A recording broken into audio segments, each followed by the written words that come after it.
Professor and HOD हूँ वहाँ पे आईजीएमएस में।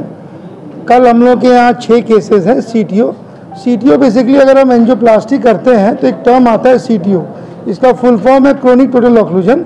जैसे डॉक्टर आशीष ने बताया कि कोई भी नस अगर 3 महीने से ज़्यादा बंद रहती है आर्टरी तो उसको क्रोनिक टोटल ऑक्लूजन का नाम दिया जाता है। अगर ये आर्टरी काफ़ी 3 महीने से बंद है तो उसमें पेशेंट को सिम्टम्स आ सकते हैं, जैसे कि अंजाइना हो रहा हो या हार्ट फेलियर में जा सकता हो, इवन एरिथमिया जा सकते हैं या फिर से दोबारा अटैक हो सकता है। तो इसको खोलने का प्रयास किया जाता है। क्योंकि ये 3 महीने से या उससे ज़्यादा से बंद रहती है, इसमें काफ़ी चूना जम जाता है। अगर आप सिंपल लैंग्वेज में बोलें तो चूना जम जाता है, कोलेजन जम जाता है, तो खोलने में काफ़ी मुसीबत आती है या दिक्कत आती है। तो अगर पहले हम लोग एंजियोप्लास्टी करते थे जो खोलते थे इसमें काफ़ी समय लगता था और 30-40% ही खुल पाता था ये। तो अब ये जो और CABG इसका एक ऑप्शन था, या हम लोग बोल देते थे हम लोग दवा खाओ और दवा खाइए और सही रहिए। तो तभी भी पेशेंट को दर्द होता था, फेलियर में आता था, थकान महसूस होती थी। तो इसको खोलने का फिर हम लोग एंजियोप्लास्टी से खोलने का वो किया।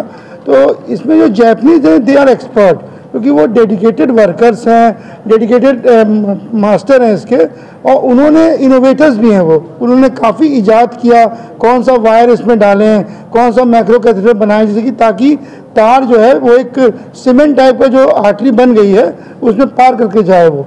तो इसके लिए बेस्ट है पूरे ऑल ओवर वर्ल्ड। और इन्होंने अपना एक क्लासिफिकेशन भी दे दिया JCTO, और इन्होंने अपने वर्कशॉप किए बाहर के internet all over the globe, इन्होंने लोगों के साथ वर्कशॉप किया, रिसर्च किया, अपनी रजिस्ट्री बनाई। तो ये लोग ये वर्कशॉप करते हैं और हम लोग का इनका शुक्रिया अदा करते हैं कि इंडो जैपनीज कोलैबोरेशन में ये हमारे प्रोग्राम में आए हैं। 2 हॉस्पिटल इन्होंने बिहार के नामी हॉस्पिटल को चुना और इसमें उन्होंने अपने केस कर रहे हैं, और इनसे हम लोग सीख भी रहे हैं और क्या क्या आगे हम कर सकते हैं वो कर रहे हैं। तो इनका ये बहुत अच्छा वो है, इसलिए वो जैपनीज़ को हम लोग बहुत इस मामले में मास्टर हैं। और अब जैसे जानते हो डेडिकेटेड वर्कर्स भी हैं और उन्होंने नई चीज़ ईजाद की हैं। तो आज जैसे 2-3 केसेस हार्ट हॉस्पिटल में हैं, कल हमारे यहाँ 5-6 केस हमने रखा हुआ है, और इनसे हम लोग काफ़ी बेनिफिट लेंगे। अगर सीटीओ कोई आर्टरी खुल जाती है तो काफ़ी फ़ायदा होता है मरीजों को। एक तो वो है कि उसका आर्टरी खुल गया, फ्यूचर हार्ट अटैक होने का डर नहीं रहता।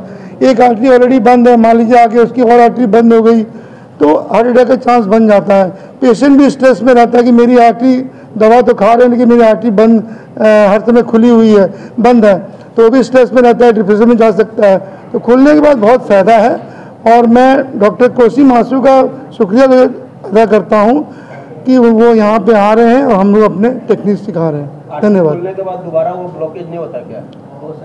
हो सकता है, लेकिन अब जो नस बंद है और उसको पेन हो रहा है तो खुलने से उसको फायदा ही होगा उसको। तो उसमें सबसे पहले जो बंद है उसको तो ओपन ओपन तो करें, बंद ना हो उसके लिए प्रयास करना है, दवा देना है। स्टंट भी तो लगता था उसमें। हाँ, खोलने के बाद हम स्टेंट डालते हैं उसमें।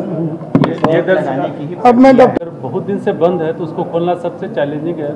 और ये जो जापानीज है ये नई टेक्निक डेवलप किए हैं, इसके वजह से वहाँ बाईपास सर्जरी कम होती है। अगर हार्ट का नस कोई पूरी तरह से बंद है, एंजियोप्लास्टी होना मुश्किल है, तो बाईपास सर्जरी के लिए चला जाता है पेशेंट। लेकिन अगर उसमें टेक्नोलॉजी इंप्रूव कर रहा है तो काटने की ज़रूरत नहीं होगी, उससे तार के थ्रू हम लोग जा सकते हैं, उसको ओपन कर सकते हैं। तो नए नए तार आए हैं, नई नई टेक्निक आए हैं। हम लोग का 2 वे आपस में डिस्कशन होता है कि कैसे हम लोग इम्प्रूव करें।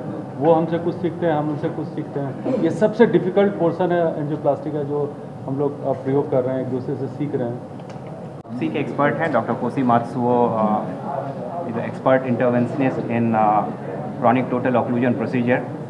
Actually, he has graced by his presence, and we have just now done one complex CTO case. इसको हम लोगों ने काफ़ी सफलतापूर्वक किया है। एक और प्रोसीजर लाइन में है, और प्रोबेबली कल जो है IGMS में डॉक्टर रवि विष्णु और डॉक्टर नीरव सर के साथ जो है सो कुछ और केसेस होने वाले हैं। मैं डॉक्टर कोसी मात्सुओ का आभार जताना चाहता हूँ कि ये जापान से यहाँ आए हैं। दुनिया भर में ये इसी प्रोसीजर के लिए प्रसिद्ध हैं, विख्यात हैं, और इन्होंने अपना समय निकालकर हमारे पटना में इस तरह का प्रोसीजर में हम लोगों का सहयोग किया है।